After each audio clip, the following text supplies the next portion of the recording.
Welcome to Lynn Cullen Live. Talk radio without the static. Email your questions and comments to lynncullenshow@gmail.com. And now your host, Lynn Cullen. Hey there, hello there, and we're getting off to a good start because I actually remembered to turn my mic on. That has to be a propitious sign, I would think. Welcome to the show, last show of this week. And it happens to be the 26th of September. How time flies. It occurs to me that I think yesterday at this time, I was saying how time moved too slowly and that as an old person, you shouldn't wish away time. And it's moving slowly because I want the election to happen, I think. Oh, God. So anyway, I did not go to the Harris speech yesterday. And it's just as well because I was able to get a, front seat, comfortable seat in my own home because it was carried live by CNN and MSNBC. And I thought it was an excellent speech, and her skills as a public speaker have just gotten better and better and better. Mark Cuban has become a amazingly good surrogate for her, especially given the fact that he initially was willing to support Donald Trump first time around, although didn't in the end because he's a thinking human. Lot of stuff going on. Let me just quickly dispatch with some of it. I was not surprised to hear the breaking news last night that the mayor of New York, Eric Adams, had in fact been indicted by the feds. Not surprised because, my gosh, anybody who has been paying any attention at all to news, that is, if you read newspapers, and even if you don't read anything but headlines, it's become pretty clear that something was afoot in New York that resembled extraordinary chaos. Every day there seemed to be another high-ranking official who resigned or whose phone or computer was grabbed, or who it was just, you kept waiting for the next shoe to drop, and there was no way it wasn't going to go to the top. The police commissioner, the head of schools just the other day, I think yesterday, one person after another. And the exact nature of the indictment against him, as far as I know, up until this moment, has not yet been made public, but it is expected to be made public, the indictment, later at some point today. But it's bizarre because the corruption is just throughout Adams' administration, and has some absurd thing to do with Turkey. God Almighty, and favorable dealings on a piece of real estate and taking money from Turkey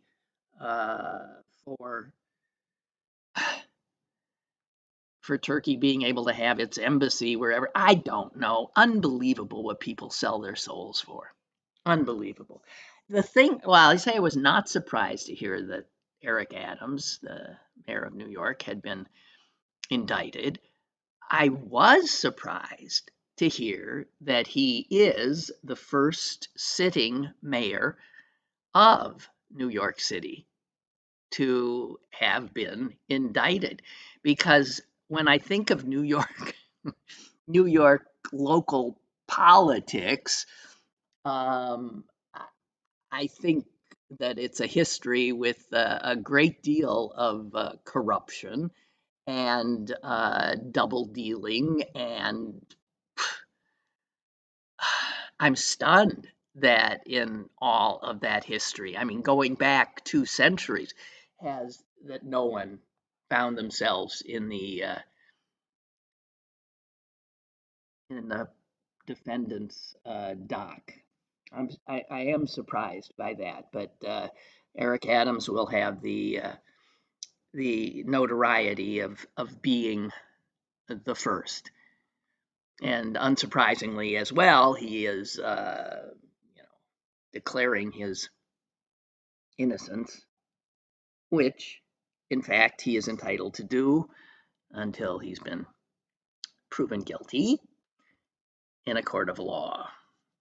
So that was like big news last night, and most of us aren't particularly that interested. Although for the city of New York, I must say, which is a obviously proud city and an important city, not only in the United States but globally, it's not good, and it's not a good look. And I wish the city would get its act together. The mayor before, Eric Adams, was hardly a stellar figure as well. You recall Bill de Blasio. He seemed a dud. Um, we'll recall Rudy Giuliani was the mayor. I don't know. New York, that huge population you have, you would think you could find some better candidates and people of better character. Um, in some of my reading today, and again, I often don't recall what it is I was reading or where, somebody dug up a quote that I remembered clearly because at the time when I first read it, which is 20 years ago, I don't think I would have thought it had been that long. Again, time flies sometimes. A quote from 20 years ago, and I vividly recall, I who don't often remember much of anything, that I was reading the New York Times Magazine on a Sunday, and it was an article about the White House at the time, the inner workings of the White House. And at the time, the President of the United States was George W. Bush. It was an article by Ron Suskind, and he quoted in the article a member of the President Bush's inner circle. And my memory is that it was Karl Rove, but this today in what I read, it's the person is not identified, and so I don't know. But I remember it because it's one of those things you read and it stops you in your tracks. And you double back and you read it again because you can't believe that somebody actually said it.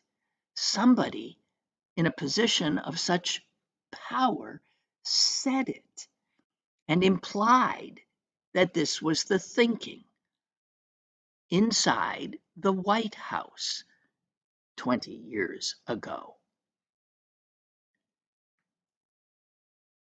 And now I'll rid you of the suspense of what the hell quote I'm speaking of, and I'll read it. It was said, I recall my sense of it, in a contemptuous way, although I don't know that it was said in the article to be, but it was clear. It was said in a contemptuous way to the reporter, to Suskind, or Suskind, I don't know how he pronounces it. And the person in the W. White House said to the reporter, that's not the way the world really works anymore. Wait a minute. I don't think that was the start of it. No, it started with this. Excuse me. It gets to that. It starts by him saying to the reporter in this sort of condescending way that, people like you who live in, and here's the quote, who live in the reality-based community. That's what stopped me. I thought, what do you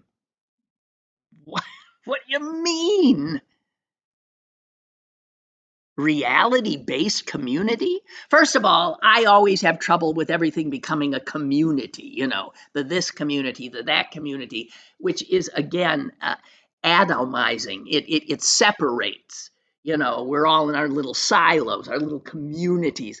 I like to imagine and think of the world as a huge community in and of itself, and as a country, the community, the United States community. Here is a guy actually saying, you guys who live in the reality-based community. Now that was 20 years ago. And unsurprisingly, it was a Republican speaking. So when we try to figure out how did the Republicans come to this pretty pass, and we blame it all on Donald Trump, it's been a relatively smooth road that brought them to the pretty pass they find themselves in now, in a totally created alternative reality. But back to the quote, because there was more of it. But I will never forget, and I know that the next day I spoke of it with horror and disbelief on this program. Okay, so whoever it is close to the president at the time saying contemptuously to the reporter, you guys who live in the reality-based community, you think that, you can find solutions to problems through careful study of discernible reality. But that's not the way the world works anymore. That's, the quote goes on. That's not the way the world works anymore. We are an empire now. And when we act, we create our own reality. And while you're studying that reality, as you will, we will act again, creating other new realities, which you can study too. And that's how things will sort out. We are history's actors, and you, all of you, will be left to just study what we do.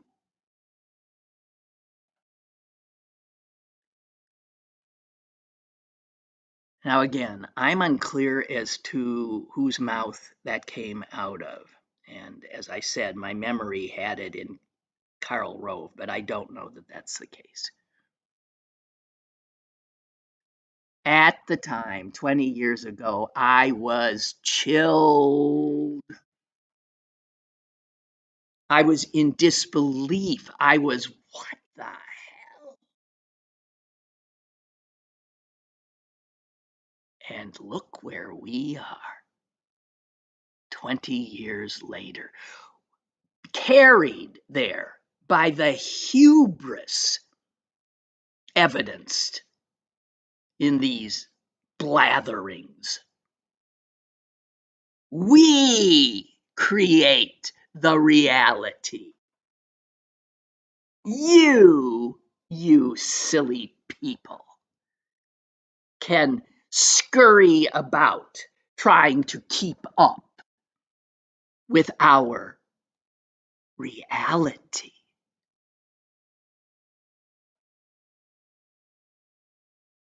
Again, I read that in 2004 in the New York Times Magazine and came upon it again today. And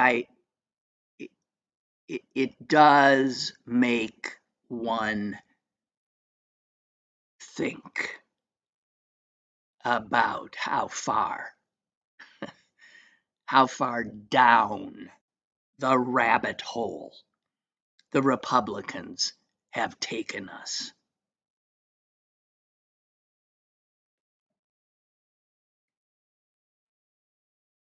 God almighty. Now, speaking of Republicans, oh yes, a fine Republican in good standing in the party, representative from Louisiana, Clay Higgins. William is telling me it was Karl Rove. Wow. Okay. It was Karl Rove. Unbelievable. And I'm sure Karl Rove, who doesn't cotton to a lot of the Trumpian crap, I bet he doesn't see how he and his compatriots helped pave the way, helped create the mindset that now so easily has allowed this party, Abraham Lincoln, poor soul, spinning in his grave, that he would be the first president affiliated with this. Horrifying. Now, white nationalist, openly racist party. Which brings us back to Clay Higgins. This is a guy who, in fact, remember David Duke, the KKK guy who ran for political office? Higgins supported him. Okay, so when I call him a racist, I'm not stretching. I actually have reality behind me. Clay Higgins, former supporter of David Duke, a guy who famously, while somehow finding himself in Auschwitz inside a gas chamber, filmed a selfie. And look, here I am in a gas chamber at Auschwitz.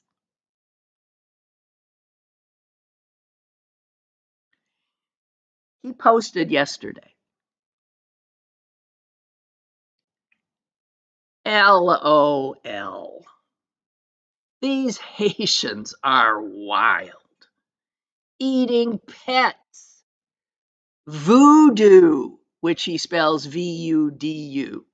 Voodoo. Nastiest country in the Western Hemisphere.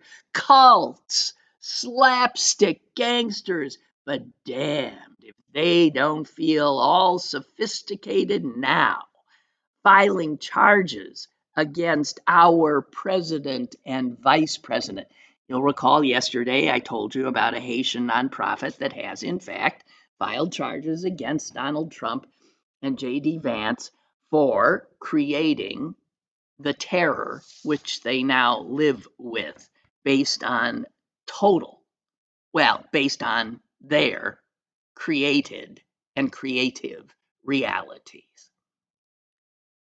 And then stop and think for a minute. Here's Higgins, spreading the lies more and embellishing them, and saying that charges were filed against our president and vice president. My God, that would be Joe Biden and Kamala Harris, our president and vice president. But I guess when you're a Republican now, no.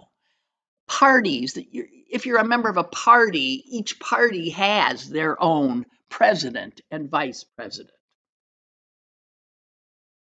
If you're a Republican, you're only a president of Republicans, and a Democrat, they can only assume, is a president of Democrats. And so our president and vice president, if you're Higgins, is still Donald Trump and J.D. Vance. And he goes on in his diatribe about Haitian people. All these thugs better get their minds right and their asses out of our country before January 20.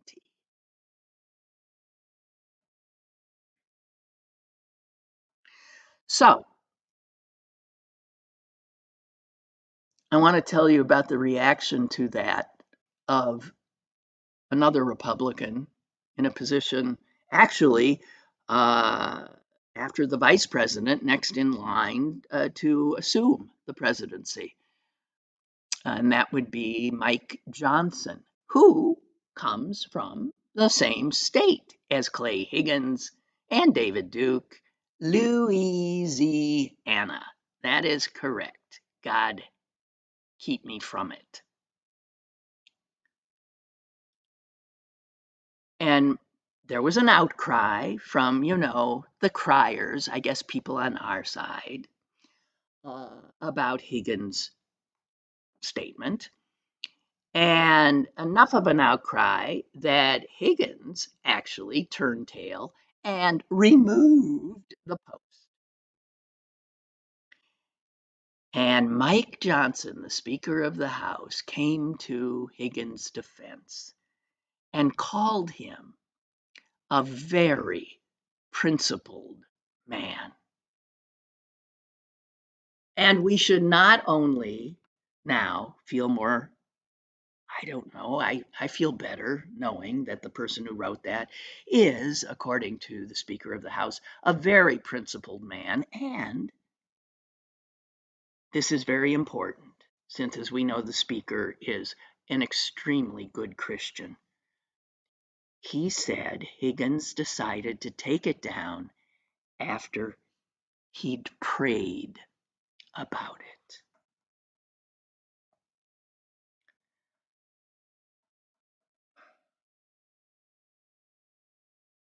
God Almighty. I'm sorry, guys. I said to a friend today that, the glow and the sort of chill, Zen-like quality I had managed to gain when I took that 3 weeks off in July. It's it's is really struggling to hang in there. It is struggling these days. Oh God. Okay. So, these our fellow countrymen and women, these swing voters who supposedly have all of us in their hands, our futures, our children's and grandchildren's futures. Um, the Who is this? I guess yeah, it is the Times. The Times did a um, a deeper dive, as journalists these days are want to do, into who are these people and what is concerning them. Why do they find themselves undecided? Well,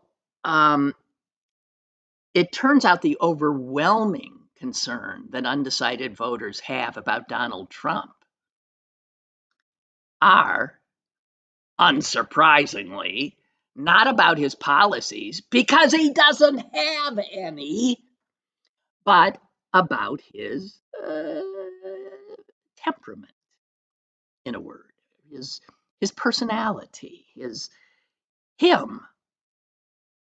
It's overwhelmingly the biggest reason some people cannot find themselves able to say, I support him. Second to that is their concern about his honesty. Yeah. And okay, and then after that comes his racism and sexism. So what we're talking about, the concern about Trump, is who the man is, this hellhole of a man. And the undecided see him for what he is, and they're still undecided.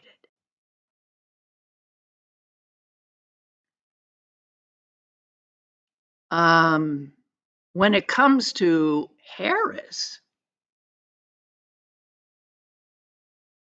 unbelievably, the thing they're most concerned about with her is her temperament. The same thing.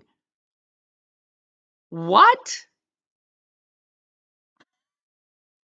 They don't like a sort of calm, capable, well spoken woman?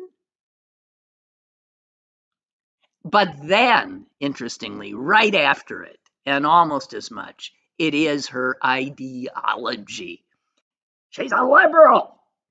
Okay, so unlike Trump, their concerns about Harris do come in large part from the fact that she's a liberal Democrat, as they perceive her, or a fascist communist, whatever that Trump suggests.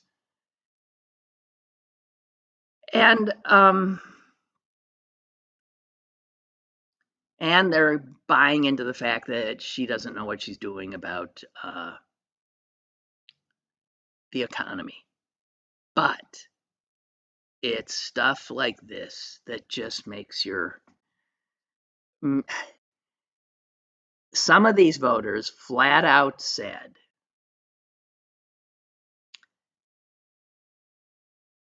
stuff like, wait, why can't I find it? Oh, dang it. It has to do, of course, with her being a woman. Here's a white guy, older white man in Arizona said, I just don't think she's got it all together. Some of these undecideds think she doesn't seem too intelligent. Jesus H.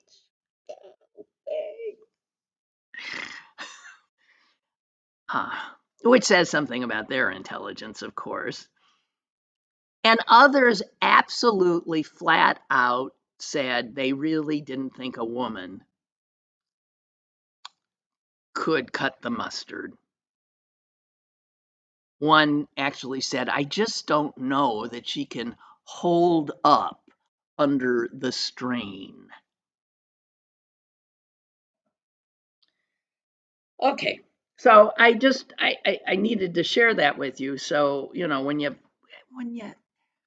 think, how, so some of these people that are undecided see Trump for what he is and find him repellent, but that's still not sealing the deal for him. And part of the problem is they don't want to vote for, someone with a vagina who they just assume is not bright or capable or who will crumble under stress.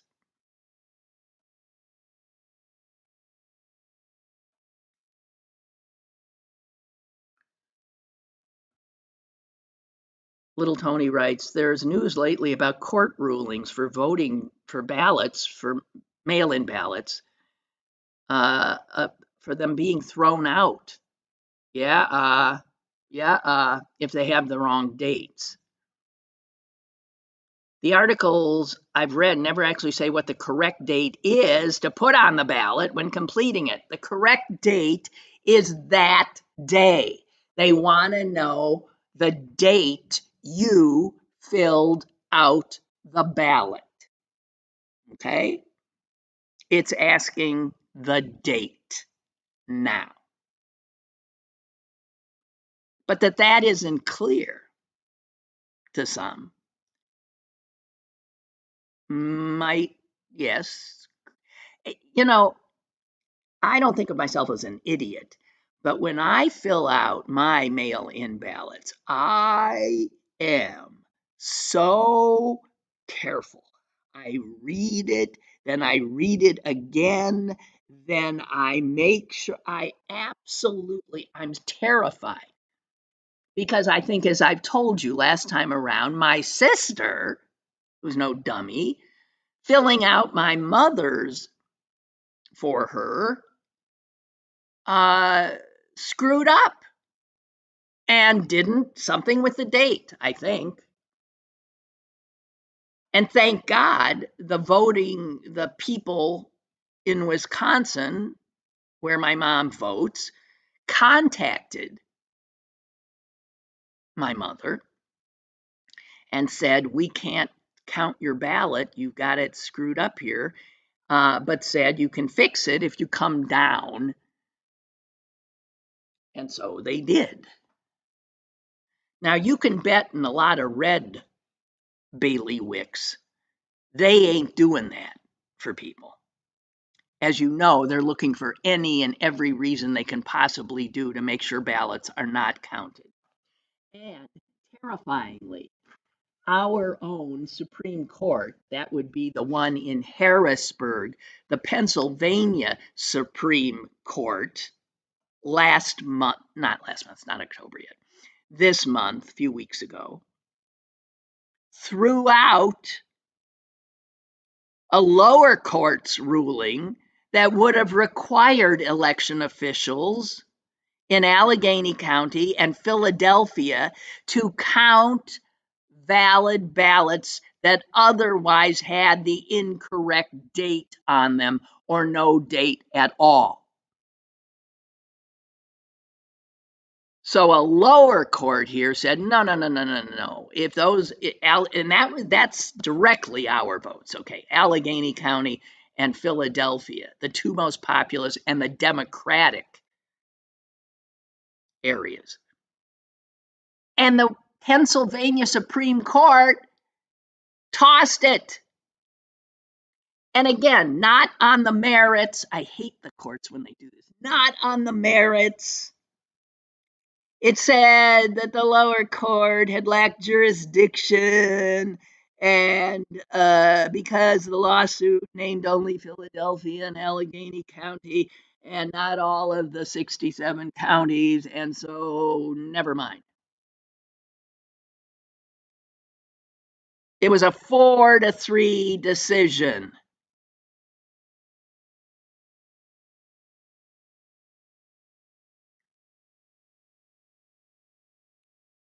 And it was a lousy decision. And to this day, I swear, I don't know if, with now just like 5 weeks to go, and with Pennsylvania the most important place in this race, it's unclear now. So don't muck up your ballot. It's today's date, whatever day you're filling it out. In the primary in April, the state disqualified almost 16,000 mail-in ballots for not following the rules. Missing signatures, incorrect dates on outer envelopes, that a vote would be disqualified because of such crap is beyond me.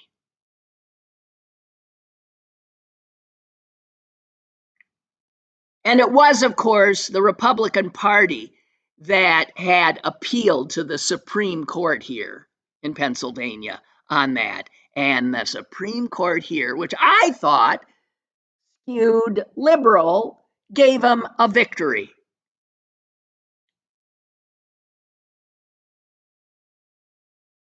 So here's the reality. Thousands of voters are truly at risk of having their ballots rejected in November for making what is a meaningless mistake. Be careful or go to the polls. I have to tell you, I have voted mail-in since COVID, and I've liked it. I like being able to do it quietly in my own home.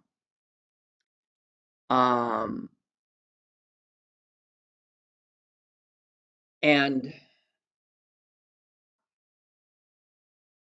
I'm sorry, I just saw something that Lynn wrote me. Hang on a minute, I'm coming. That's an interesting thing. And I forgot what I was talking about. I'm sorry. And I'm thinking for this election, I maybe better just go to the polls. Now, if you have been sent a mail-in ballot and you go to the polls, you bring that ballot with you so they don't think you're voting twice and all that kind of crap. Okay? Just be careful.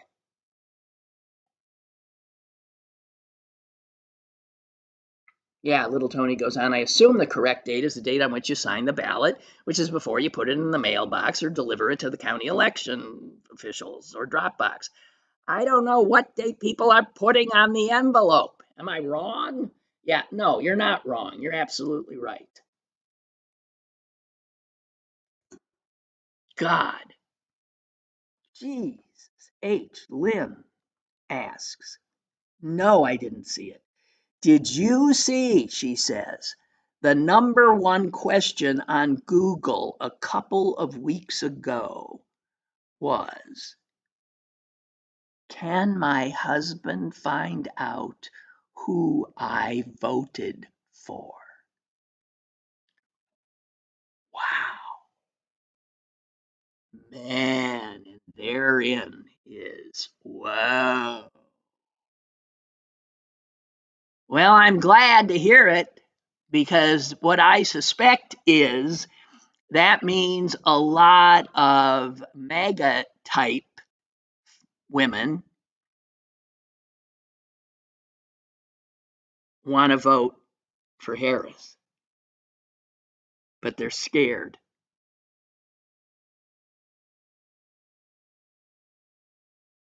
The answer, by the way, is no. Not unless you tell them it's a secret ballot. Nobody knows. You vote for who you want to vote for, and if you want to lie to him, if he asks, lie to him.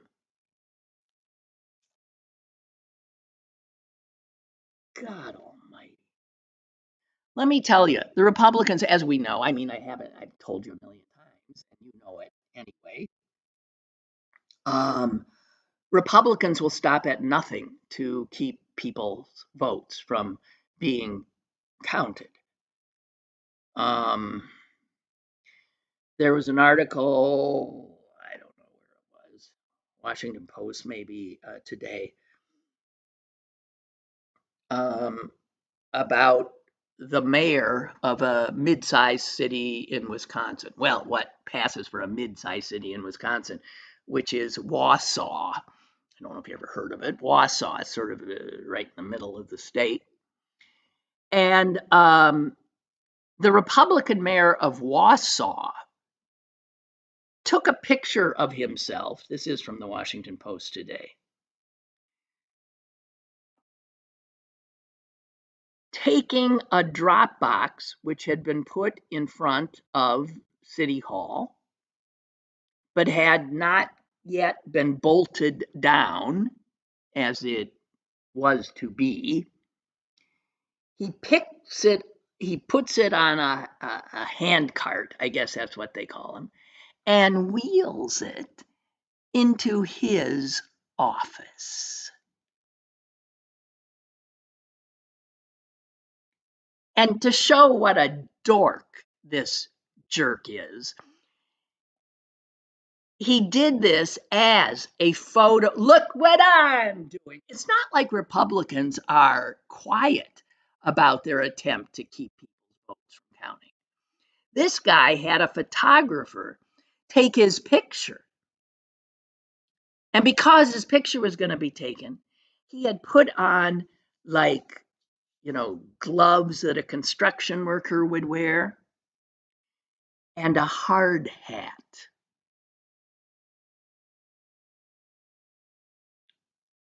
Like you need a hard hat to wheel something into City Hall. Wow. Just effing wow. Now,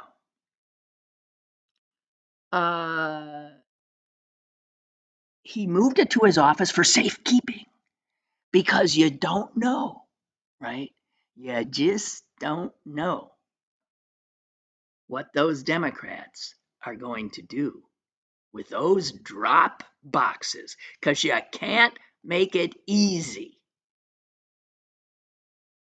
for people to vote. Because if you make it easy for people to vote, Republicans lose. Drop boxes have been used for years and years and years in communities all over the country. It wasn't a controversial issue. And then the number of drop boxes just ballooned when? In 2020. Exactly. Why? Because there was a pandemic going on. And an awful lot of people, including me, were reluctant to go into our usual voting place and risk our lives. So, drop boxes popped up in places saying, here, just you do it absentee, but you put it in a drop box. Okay.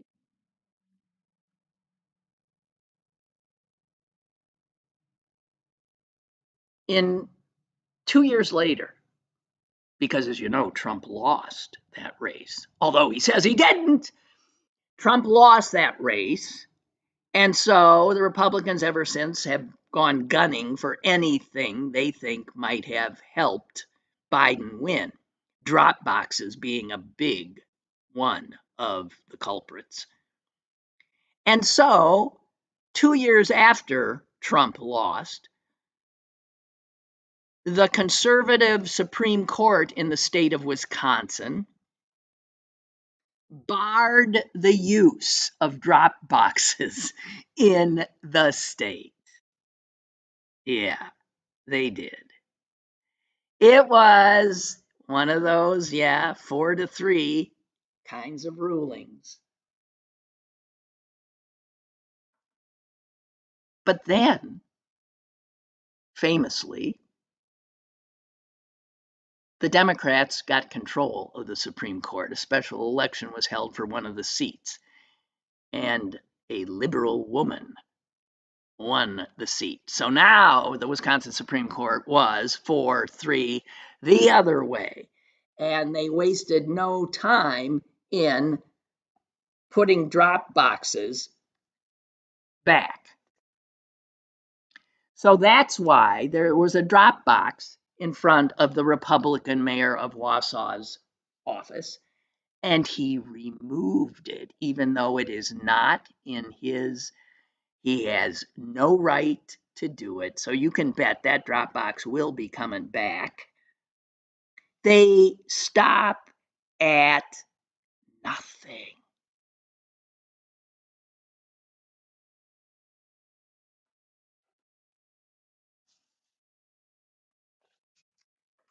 All righty. Something I want to get to, because it's just mind blowing in general, and then so unusual. I don't know how if you have if you're aware of a rape case in France. It's so appalling you can't even begin. It is the case of a woman who was raped repeatedly, unbeknownst to her, because her husband, to whom she'd been married for 50 years, 50 years, was drugging her, putting drugs in her food, and then inviting other men to come into their home where she was splayed out on a bed and rape her while he videotaped and took pictures of his wife of 50 years being raped. Have you heard of this?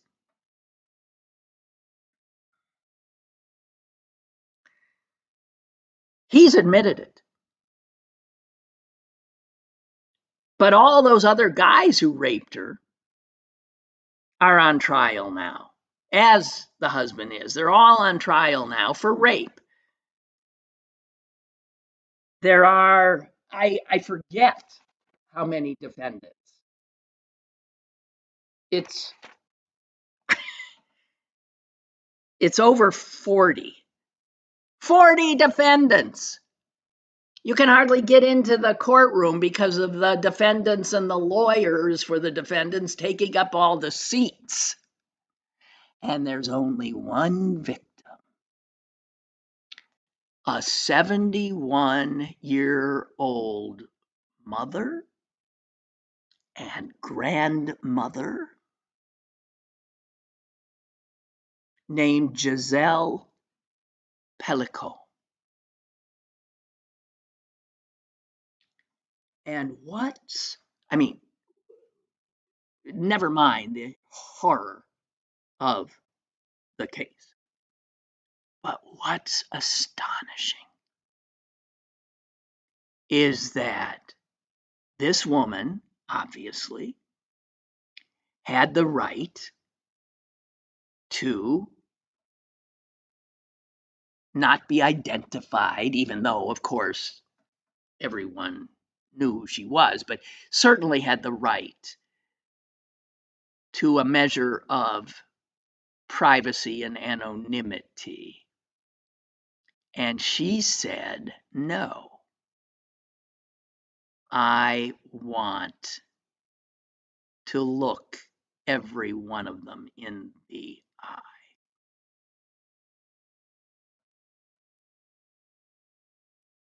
And the courage of this woman is mind blowing. She walks into the courtroom every day, head held high.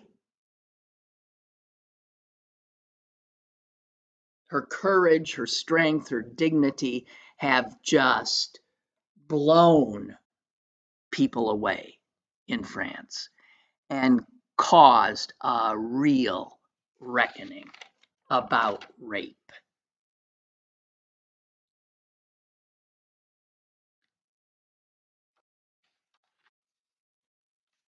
Her attorneys said at the beginning of the trial, and this is something so important, and I wish more Americans would sign on to this.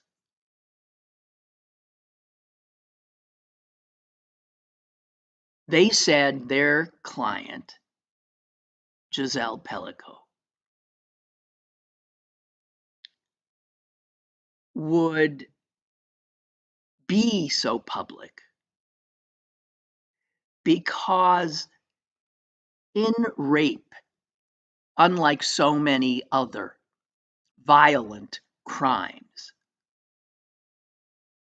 the shame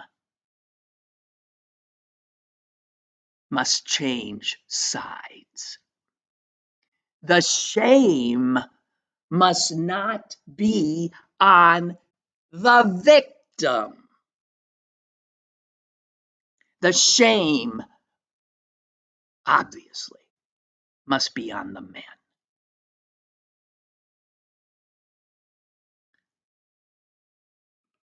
And just take that in and think about it, because the way we deal with rape is always sort of a protection of the victim from the shame.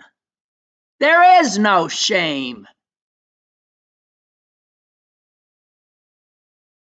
The men, by the way, the defendants who raped her, it's all on videotape. They don't have the husband taped it.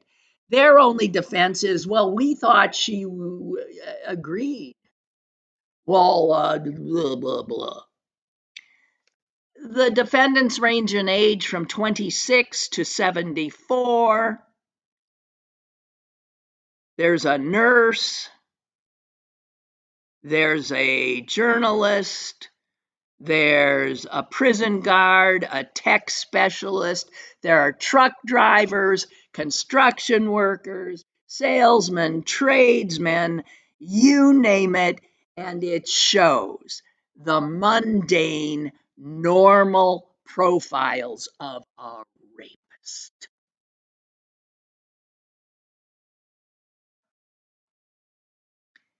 And in France, what women are saying is this puts the lie to this idea that a rapist is some kind of a monster.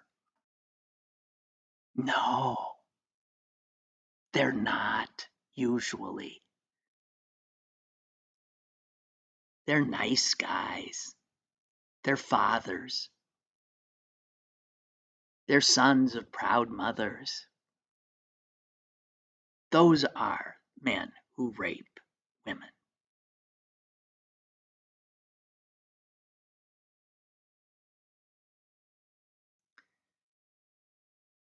She sits there and she takes the stand. Because think of it, there's like something like 40 defense attorneys trying to get their rapists off, and they're asking the kinds of questions that defense attorneys ask rape victims. One asked her this: would you not have a secret inclination for exhibitionism?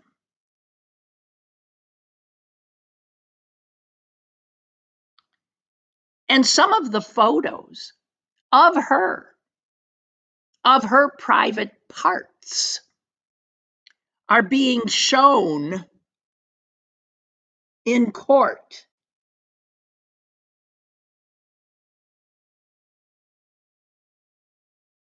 And she sits there with her head erect.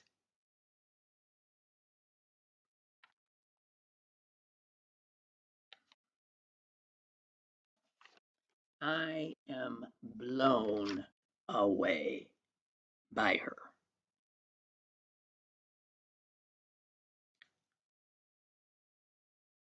One of the commentators said this: with everything that she represents, a family woman, a grandmother, even she ends up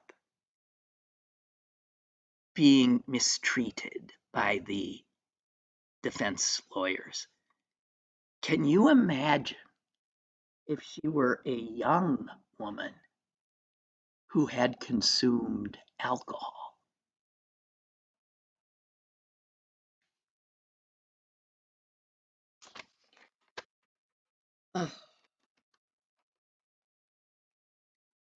It's I mean, obviously this is a case that is transfixed the French.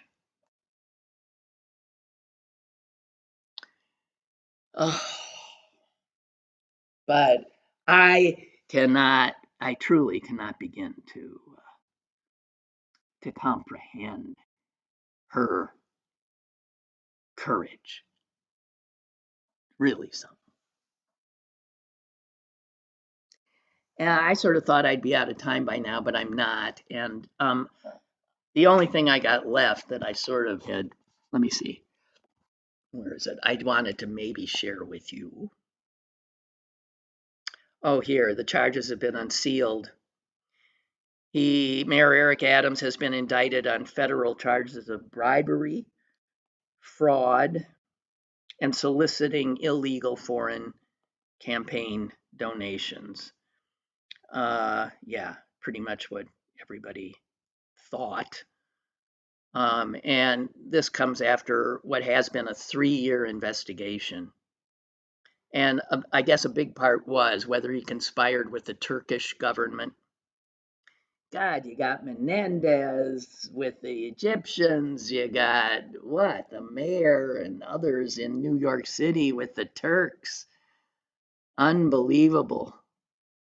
You got the Chinese operative in the New York governor's office.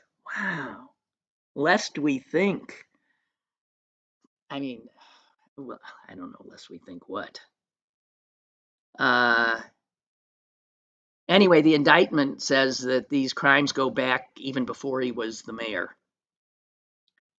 since he first took office as the Brooklyn borough president 10 years ago. And they say that he accepted benefits improperly, including luxury international travel. How come Trump's never get gotten on these kinds of things? Unbelievable. Yeah, he accepted gifts from wealthy business people. Yeah, well, I'm sure yeah. How about Clarence Thomas? It's okay for him? I'm just saying. It's a little odd what's kosher and what's not. Anyway, and then they say he sought illegal foreign contributions when he was running for mayor and whatever. And let us recall that he was a police officer. Oh God. Oh God. All right. Well, obviously there'll be a lot more on that coming. Oh boy. Okay, so I guess that's it, and I won't share that other thing I thought I was going to share, which you'll be happy to know, even if you don't. So thank you so much for joining me today, and I will be back on Monday and just reiterating a slightly shortened week. I'll be here Monday, Tuesday, and Wednesday, but Thursday is the Jewish New Year, and I have always taken that day off to go to the synagogue. Okay? So have a good weekend, you guys. And geez, go Stillers! All I'm saying.